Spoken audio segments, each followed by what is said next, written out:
యాప్రాల్ అంబేద్కర్ విగ్రహం శిలాఫలకంపై పేరు చెడిపేయడంతో వివాదాస్పదంగా మారిన సంఘటన. జవహర్ నగర్ పోలీస్ స్టేషన్ పరిధిలోని యాప్రాల్ చౌరస్తా అంబేద్కర్ విగ్రహం వద్ద దళిత సంఘాల ఆందోళన. అంబేద్కర్ విగ్రహం శిలాఫలకం పైన ఉన్న మాజీ ఎంపీ నంది ఎల్లయ్య పేరును కనబడకుండా చేయడంపై ఆగ్రహం. నంది ఎల్లయ్య పేరును ఆక్సా బ్లేడ్ రాయితో కొట్టి చెరిపివేశారని ఆరోపణ. దళిత సంఘాలు అఖిలపక్ష నేతలంతా ఏకమై ధర్నా చేపట్టారు. దుశ్చర్యకు పాల్పడిన దుండగున్ని వెంటనే అరెస్టు చేసి తగిన చర్యలు తీసుకోవాలని డిమాండ్ చేశారు. అంబేద్కర్ స్టాచ్యూ కొన్ని సంవత్సరాల క్రితము ఇక్కడ ఏర్పాటు చేయడం అయింది దళిత సంఘాల ఆధ్వర్యంలో.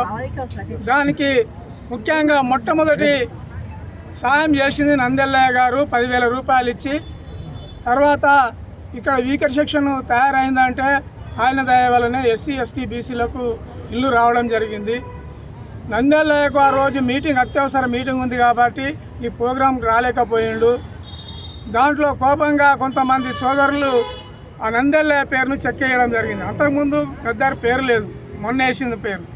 గద్దర్కు ప్రోగ్రాంకి ఇన్విటేషన్ ఉంది. నేనే ఆయనను 144 సెక్షన్ ఉన్న తర్వాత కూడా యాప్రాల్లో అక్కడ చాలాసేపు వెయిట్ చేసినాము. పోలీసు వాళ్ళు 1000 మంది దాక్కున్నారు. ఇక్కడ వచ్చి వదిలిపెట్టిన వెంటనే ఇక్కడ స్టాచ్యూ ఎక్కి దిమ్మె ఎక్కి పూలదండ వేసి బుర్క తీసేసి పూలదండ వేసేసాడు. అప్పుడు జేపీ రాజు గారు ఉన్నారు, మళ్ళా సర్వే సత్యనారాయణ గారు ఉన్నారు. వాళ్ళ ఆధ్వర్యంలో జరిగింది.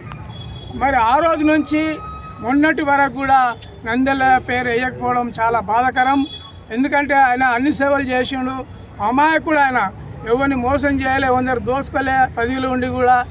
మరి ఆయనంతా పేదల కోసం పనిచేసినటువంటి వ్యక్తి నందెల్లయ్య. మాలా మాదిగలు పెద్దలు అన్నదమ్ముల వలె భారత రాజ్యాంగ నిర్మాత అణగారిన వర్గాల హక్కుల దిక్సూచి బాబాసాహెబ్ అంబేద్కర్ విగ్రహాన్ని ఏర్పాటు చేసుకున్న తర్వాత మళ్ళీ ఇన్ని రోజుల వరకు మాలా మాదిగలు కలిసిమెలిసి ఆయన జయంతులు వర్ధంతులు జరుపుకున్న సందర్భంలో కొంతమంది వాస్తవంగా బాబాసాహెబ్ అంబేద్కర్ సాధించి పెట్టిన రిజర్వేషన్లను జనాభా దమాస ప్రకారంగా అందాలని మాదిగ దండోరా ఉద్యమం పోరాటం చేస్తూ 30 సంవత్సరాల కళ నెరవేరుకున్న సందర్భంగా మాలమాదిగల ఐక్యతతో మాలమాదిగల సమస్యలను పరిష్కరించడానికి ఉమ్మడి పోరాటం చేయడానికి ముందుకెళ్తున్న తరుణంలో మాలమాదిగ ఐక్యత అయితే రాజకీయంగా మా భవిష్యత్తు పాడైతుంది అనుకున్నటువంటి కొంతమంది స్వార్థపరులు ఎవరో కానీ మాలమాదిగల ఎవరి చేతనో ఈ యొక్క మాలమాదిగల మధ్యలో చిచ్చు పెట్టే విధంగా నందెల్లయ్య వాస్తవంగా ఇంతకుముందు అన్న సీఎల్ యాగిరి చెప్పినట్టుగా